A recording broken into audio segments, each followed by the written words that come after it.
Hey, Scorpio, you are flung into this month in quite a positive way. Pluto, your ruler, is sextile Venus, the planet of love and abundance.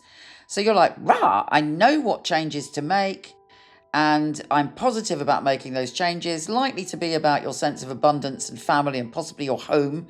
But you're like, it's all happening and there's a breakthrough. Now, Venus is saying to you, obviously, come to all situations from a place of love and security within yourself and self-love. You know, sometimes Scorpios don't have as much self-love as other people would think they do. You know what I'm talking about. So if you enter this month with that sense of self-love, anything is possible. Now, we have the full supermoon in Gemini, which is making all of your primal feelings twitch. The hairs on the back of your neck are standing on end as you sense things. If anybody is trying to mess with you, you will get a message and a sign about that. But as we know, full moons can make us over emotional. So try to avoid overreacting. I know you might do it anyway, but because this is opposing Venus, don't do anything that could jeopardize your security. Watch and learn and be the psychic detective that you are. Now, really good news. Mercury is trine Jupiter. And of course, Mercury's in your sign. Yeah, baby. And trine Jupiter, the planet of good fortune, you are going to plot or plan something, or someone's going to offer you an invitation to stretch yourself, to go to the next level. And when Mercury trines Saturn, you're about to commit to something that's going to make you very happy and very joyful and also extremely creative. On top of that, we have a Grand Water Trine. Now, as we know from last month, this can be a lot. But for you, it's very positive because Mercury is trine Saturn, it's trine the moon and Jupiter. It's just good all the way around. And it's offering you this sense of emotional freedom and feeling like, I'm going to put everything to one side and just enjoy the happiness that is around me. Good. Okay, we do have a lot of annoying squares this month, with Mars squaring Saturn being one of the major ones. And I've been saying this to all signs, so I'll just say that the standard rule of this is do not get into a battle, A, that you can't win. I know, Scorpio, you often find a way to win your battles, but on this occasion, if you can't win, don't do it, because you've got all this joyful energy around you. You don't want to ruin that. And, don't fight for something just for the sake of it. Let it go, let it go, let it go. Now, it is the kind of also the third time Mercury is trining Neptune. What are your beliefs? What does happiness look like to you?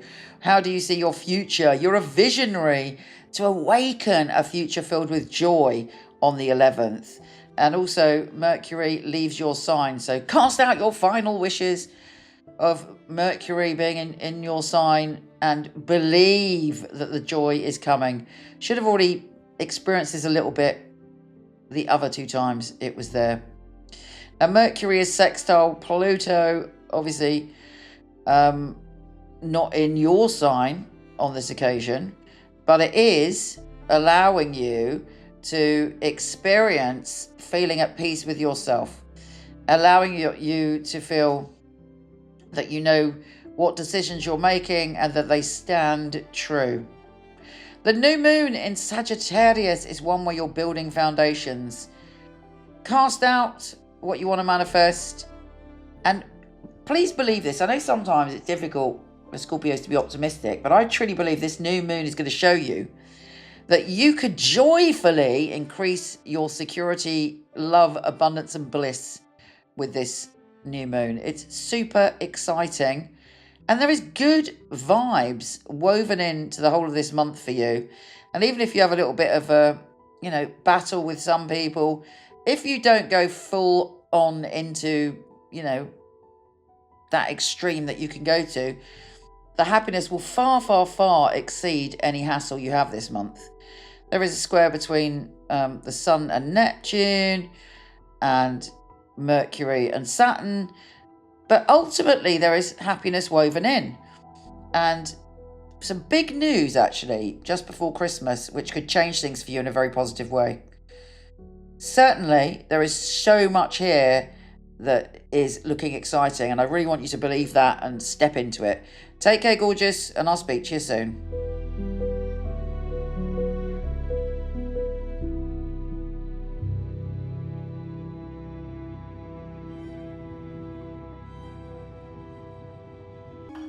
So why do we at Michele Knight give you a 5-minute, no questions asked guarantee? Well, our psychics are some of the very best in the world. They are handpicked, they have 5 rigorous test readings, the final one with me, and I require very detailed information, things they couldn't possibly know just by looking at Google or social media.